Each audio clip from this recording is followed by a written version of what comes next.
두 번째 가서는 이제 사선천, 택계천이에요. 아까는 육천이고, 육욕천이고, 그 다음에 가서는 택계천이에요. 이제 국원에 들어가는 이제 국원이죠.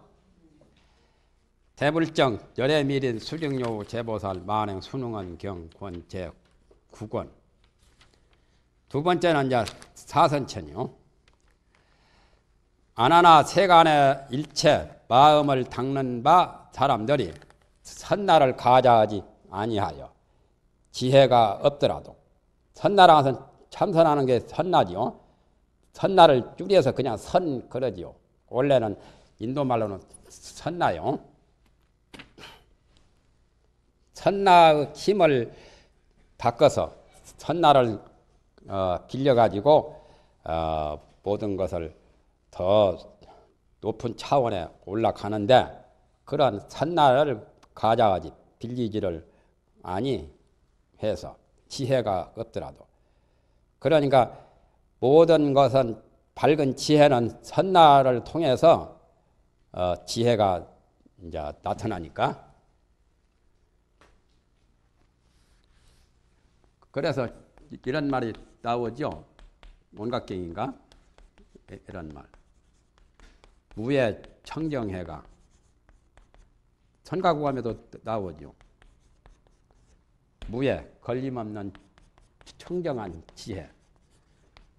무의 해와 청정한 그런 지혜, 걸림이 없고 청정한 지혜가 뭘로부터 생기느냐? 개인 선정생이라, 다 선정으로 인해서 생긴다. 그러니까 순서가 개 다음에 정이고, 그 다음에 해 아니요. 개정의 사막, 개, 정, 해. 무의 청정에는 다 선정으로 말미암아 생긴다. 그래서 선나를 가져가지 아니하면 지혜가 없는 거죠. 마음 공부를 해서 마음을 닦아야 마음이 밝아져서 지혜가 있단 말이죠. 그러나 다만 능히 몸을 잘 잡아서, 소승들은 주로 이제 몸을 단련하는 것이 계를 지키는 쪽으로 치중을 하지요. 음욕을 행하지 아니하여 어디 행할 때나 걸어갈 때나 또한 행보할 때나 앉을 때 생각이 함께 없어서, 생각이 함께 없다는 것은 여러 가지 그 음욕에 대한 생각이 전혀 없단 말이에요. 이제는 이제 욕계를 초월해서 새끼란 말을 쉽게 말하면 다른 말로 바꾸면 뭔 게요? 뭔 게? 한번 바꿔봐요. 새끼를 다른 말로 글자 한자로 한번 바꿔봐요. 이 색자를 다른 말로 바꿔서 여기 적절한 표현 한번 해봐요. 여지껏 공부해서도 그거 하나도 지혜가 없으니 말이에요. 무욕계 아닙니까? 무욕계면 글자 두자고. 내가 한자로 바꾸라고 했잖아. 무욕계 조금 문턱에 갔어요. 예? 한자로 바꾸면 선계란 뜻이에요. 선계. 상념이 모두 없다는 말은 그 선계요. 여기에서 욕정에 대한 욕상, 욕정, 욕심이 없단 말이에요. 욕심이 없는 경우는 바로 마음이 선정을 수행을 해가지고 선정이 있기 때문에 욕심이 안 나지요. 견물생심이 되면 그건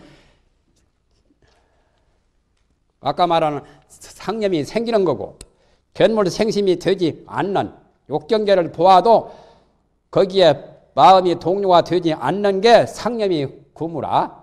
무념무상이 되어야 된다고 하지요. 무념무상. 무념무상이 바로 선정 깊은 경계예요. 말이 그렇지 이렇게 말은 쉬워도 이게 보통 어려운 것도 아니죠. 잘 된 사람은 쉽고 안 된 사람은 이 무념무상이 굉장히 어려운 거죠. 그래가지고 애념이 나지를 아니하면 애욕에 대한 오염된 그 생각이 전혀 안 나. 욕심을 초월했다 그 말이죠. 그런 사람은 욕계에 머물 수가 없어서 그러니까 욕계에 머물지 못하고 이제 선계로 들어가죠. 욕계 선계 그런 뜻이라. 그런데 욕계보다는 색계가 더하죠. 욕계하고. 우리는 지금 욕계에 있으니까 선이 잘 안 되지. 이거는 이제 선계. 무색계도 선계는 선계예요. 무색계는 보통 선계가 아니지. 이건 아주 극선계지. 말을 한다면 내가 무색계.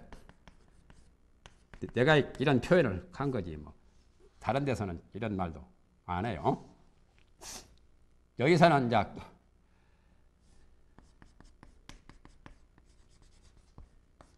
여기는 염해가 더 강하고 여기는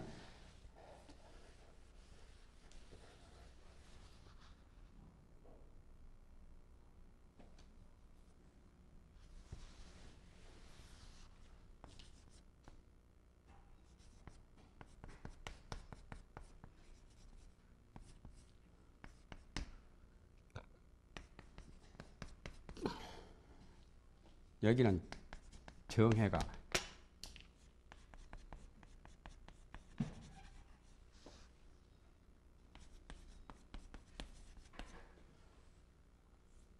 여기는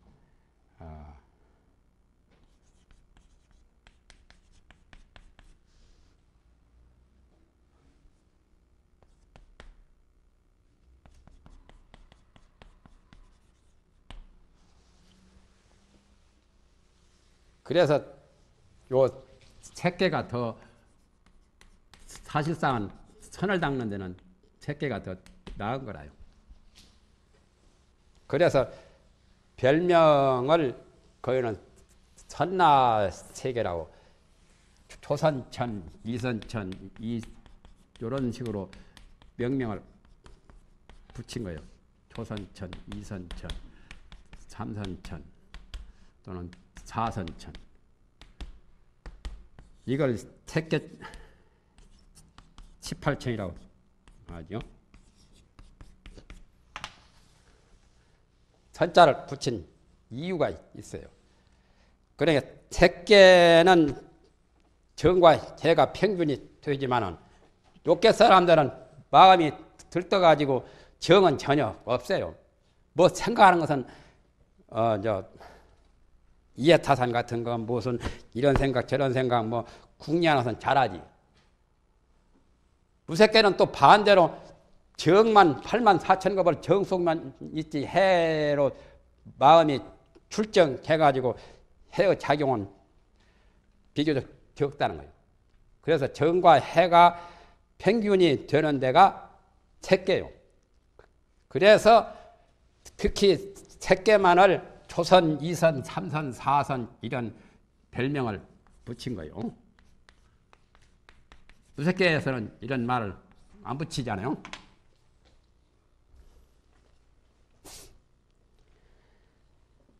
이 사람은 생각에 응하여 애념이 나지 않는 그 사람은 욕계에 머물지를 아니해서 생각 따라서 몸이 범녀가 되나니 범이라고 하는 것은 청정이라는 뜻이니까 청정한 그런 무리에게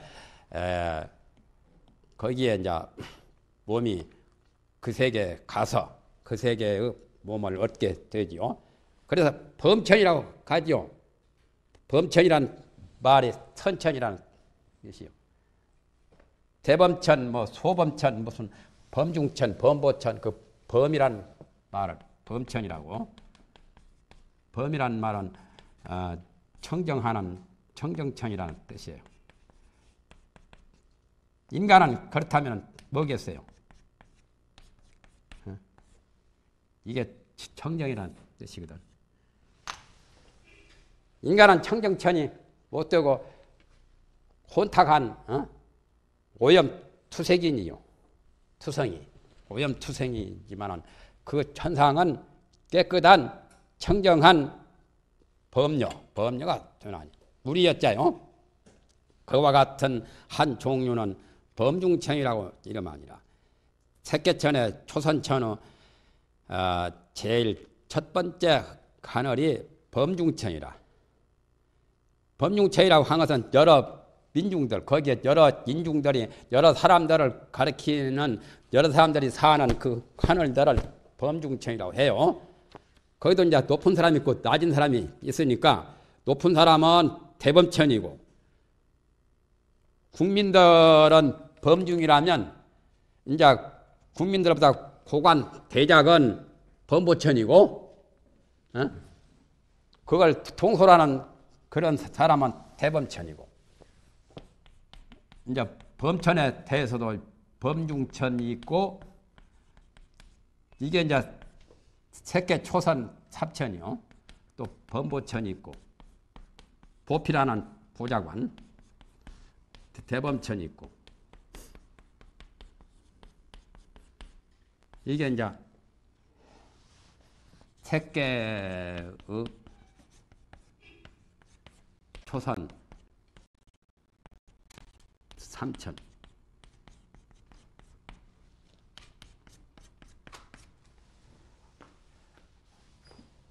글자만 봐도 알겠잖아요. 범중천은 우리 벼슬 못한 민중과 같은 거고 민중 그 천인들 낮은 이 범천에서도 제일 낮은 천인들을 그 사는 세계를 범중천이라고 하고 그 이제 대범천왕은 높은 천주니까 천주를 보좌하는 고관 대작 장관 모두 다 그런 것들은 차관급들을 뭐 그런 것과 같은 그런 천인들을 범보천이라고 하고 그 다음에 이제 이 천중을 통솔하는 천왕이 이제 대범천이요. 첫째는 범중천입니다. 그 다음에 두 번째 범보천이라고 나오죠. 욕습이 이미 제거가 되면 애욕의 관습이 이제 욕계를 초월했기 때문에 그걸 떠났다 그 말이죠.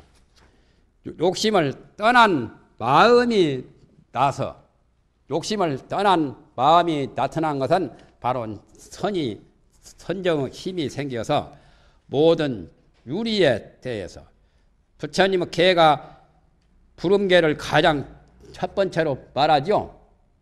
소승개는 부름개가 최고고 대승개는 불살생이 최고고 그래요. 그러한 등 유리에 대해서 애락하고 수순하면 그걸 좋아하고 따르게 되면 이 사람은 그에 따라서 그때 따라서 능히 범덕을 행하나니 범천의 그 청정한 덕을 행하나니 이와 같은 한 종류는 범보천이라고 이름하느니라. 대범천왕을 보조하는 보필하는 그런 하늘들이요. 범덕이라고 하는 것은 내심과 안의 마음과 바깥 유의가 간단없이 덕화를 패는 그러한 것을 범덕이라고 해요. 대범천왕의 그 보좌관으로서 대범의 덕을 팬다 해서 범덕을 행한다고 하죠.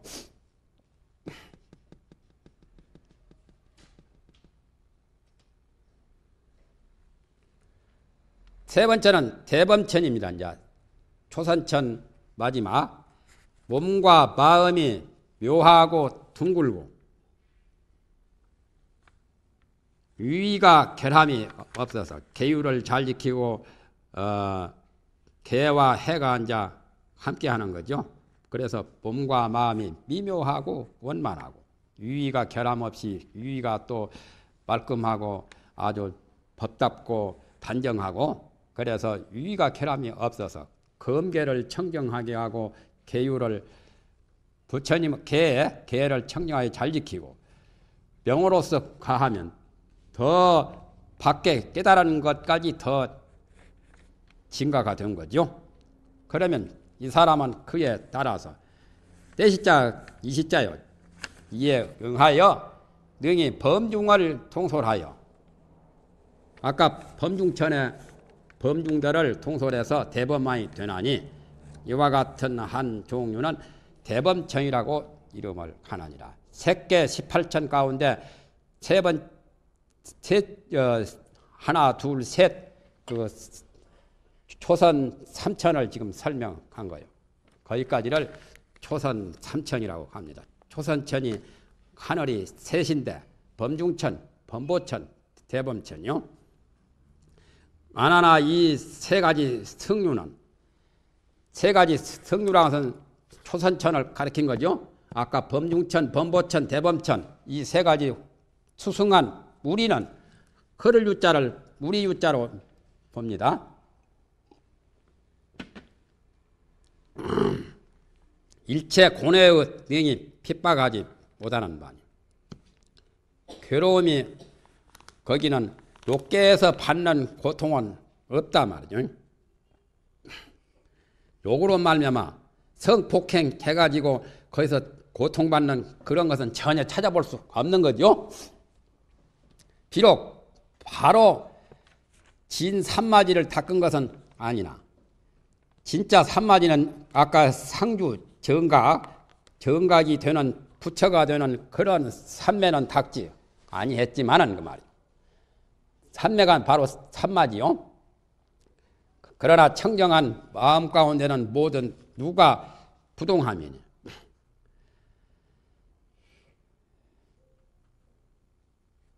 모든 누에 움직이지 아니한다 말이죠. 그러니까 육묘 통명선이지 여기는 육묘 통명선. 그래서 정수진 산마지라고 산마지가 아니라고 했죠. 육묘 같은 거 또는 이런 육묘 통명선에 해당되는 그런 거요. 종경록에서는 장자가 이 초선 이 통명선을 통달한 정도라고 장자 남화경에 나오는 장자가 육묘 그 통명선만 해도 대단한 초선은 그 초선만 징득해도 근심 걱정 다 떠나잖아요. 근심 걱정을 초월해야 초선을 성취한 거예요. 그렇기 때문에 근심 걱정을 여기서 재루라고 한 거죠. 모든 누가 움직이지 않으면 거기에 노지부동해서 모든 누에 어느 정도 딱 아주 정착이 되어서 마음이 한결 순수하고 또는 선정을 얻었기 때문에 그래서 그걸 초선이라고 이름한단 말이죠. 그래서 초선 3천은 끝났습니다. 그런데 이제 여기에 이제 왕이 사는 것을 이제 말해가지고 대범천이라고 했는데 아래의 그 범중천이나 범보천은 신하와 백성들인데 잠깐 올라와서 이렇게 하고 일이 없을 때는 자기 본래 자기대로 있는 하늘에 이제 거하는 거죠. 만약에 일이 있을 때는 대범천에 올라와서 대범천왕의 여러 가지 명령과 지시를 받들고 그런데 바라문교에서 대범천왕이라고 해가지고 이 대범천왕이 전지전능한 절대 유일신으로 이렇게 이제 말하는 것도 있잖아요. 대범천주. 그래서 사바세계주 범천왕이라고 나오죠. 법화경에 사바세계를 자기가 만들었다고 그렇게 한 것은 그 천주들이 자기가 너무나 자기 자신들을 높이 평가해서 자기가 세계를 창조했다고 한 거지. 실제는 불교에서는 대범천왕이 이런 세계를 창조한 것을 인정하지 않습니다. 바라문교에서나 다른 힌두교에서나 다른 인도 사상에서는. 그래서 인도는 자기들이 제일이라고 해가지고 이 자기들은 말도 범어라고 하고 자기들은 글도 범서라고 하고 자기들 민족이 최고인데 자기들 민족 가운데도 바라문이 또 최고라고 하지. 바라문은 바로 범천왕의 제일 위에 상체에서 나왔다고. 사성 계급이 있죠. 왕족보다 바라문족은 지도자, 그러니까 사론공상 가운데 사에 속하는데 학자 또는 제주, 왕을 지도하는 교육자, 그러한 친분들이 바라문족인데 바라문족만이 범천왕은 제일 여기 이마에서부터 나와서 제일 최고라 하고 자기들 말을 범어라고 하고 자기들 글을 범서라고 하고 또 그 소리가 가장 아름다운 소리를 범음이라고 하죠. 범음. 그 말에서 요즘에 어산 같은 것도 범패도 거기서 나온 거죠. 사실은. 범천의 그 소리, 연불 소리, 그 범천의 음성으로 이렇게 무엇이 연불 소리 내는 것을 범패라고 하죠. 그것은 이제 조조 아들 조식이가 금정산이라는 그 산 같은 데서 그 산에 이제 못이 있는데 못에 고기들이 논다 그 말이죠. 노는 것을 자기가 이제 그 조식이가 마음이 좀 정신 통일이 되었던 거 가만히 마음을 맑혀서 보니까 범천에서 이 음악을 연주하고 거기서 이 소리를 나는 것에 따라서 고기가 막 그게 춤을 추는 거라요. 고기가 노는 거라요. 그래서 그걸 보고서 이제 그것이 이제 우리 불교의 우형 문화재, 그걸 어산이라고 하죠. 어산. 고기가 그 이제 범천의 그 움직이는 동태에 따라서 움직이고 춤을 추니까 조식이라는 사람이 그걸 개발해가지고 그 소리를 이렇게 후대에 전하는 그것을 범패를 어산이라고 그래요. 어산. 그러니까 이제 그런 의미를 본다면은 이제 우리나라의 요것을 완전히 잘할 수가 있죠. 금정산 범어사, 요 가까운 부산에. 그 이야기를 듣고 봐야 범어사 의미가 해득이 되지요. 그러면 범어사란 뜻이 무슨 뜻인고 그것이 김해 가면은 친어산이 있다 해서 친어는 그게 용이거든. 용들 고기지 범어는 아니라요.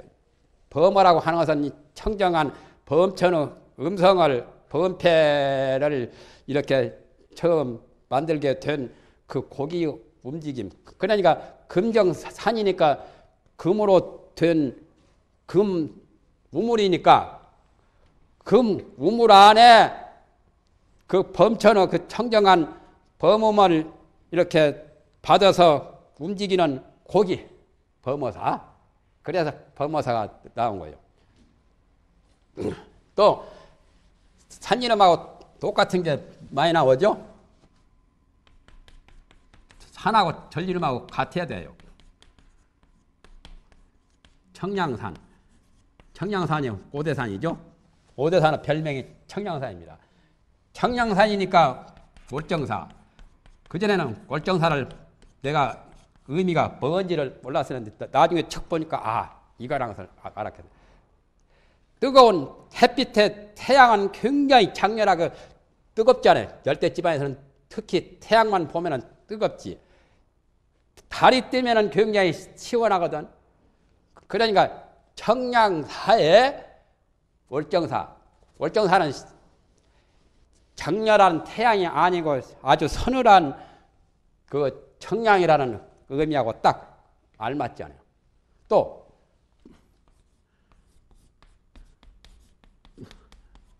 모각산에 모각산에 내원사가 있지요. 이제 내원사. 그런데 모각산에는 내원사라고 안 하고 금산사라고 됐죠. 금산이라는 말은 바로 부처님이 신약 진금산이라고. 부처님은 몸이 진금산과 같다는 이 경전에 이런 말이 많이 나옵니다. 신약 진금이라. 진금산. 부처님 몸은 금색 찬란한 몸이 순금으로 된 산덩어리 육중한 큰 거대한 금산과 같다고. 그런데 금산사 앞에 가면은 원평이라는 이 동네가 있고 원평이라는 마을이 있거든. 그러면은 그 원평이라는 말은 뭐냐? 아까 도솔천 내원궁이라고 했죠. 내원이라는 원자를 따가지고 내원, 외원이라고 아까 말했죠. 그 별이라고 해서 원평장. 그러니 금산사 면 소재지가 원평면이고 그 앞에 큰 시장이 원평시장이라요. 그러니 딱 맞죠. 모각산이기 때문에 어머니는 자비를 표하거든. 자비를 표하기 때문에 금산사에서는 미륵부처님이라야 그게 맞지요. 미륵전이 제대로 격에 딱 맞는 거요. 미륵을 자시보살이라고 하죠. 미륵의 설명을 자시. 미륵이란 말은 자시거든. 어머니 모성애는 자모라고 하죠. 어머니는. 아버지는 엄부라고 하고 엄한 아버지의 사랑스러운 어머니라고 엄부, 엄친이라고도 하고 또 어머니는 자모라고 하지요. 그래서 모각산이 미륵부처님 그 모신 게 아주 격에 딱 맞아요. 그러면 지명하고 그 종교 신앙의 유래하고도 딱 서로가 맞는 게 있죠. 그러니까 화장세계 하엄사가 맞거든. 예?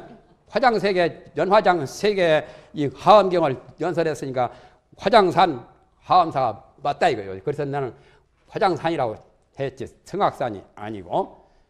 그래서 모각산은 어머니는 자비를 표하니까 자시보살 미륵부처님을 모시는 금산사. 금산은 바로 부처님 미륵 존부라고 하잖아요. 미륵도 부처님이라고 하고 미륵이 지금 성불 안 했더라도 몸은 금색 찬란한 30 이상 80종호를 다 갖추었잖아요. 대보살들은 부처님과 똑같이 백복 장엄상을 갖춘 거예요. 다 30 이상 80종호가 다 있어요. 그래서 아까 말한 금정산도 금정산 범어사가 딱 격이 아주 잘 맞는 거예요. 그래서 아까 범음에서 유래가 된 거예요. 그만합시다.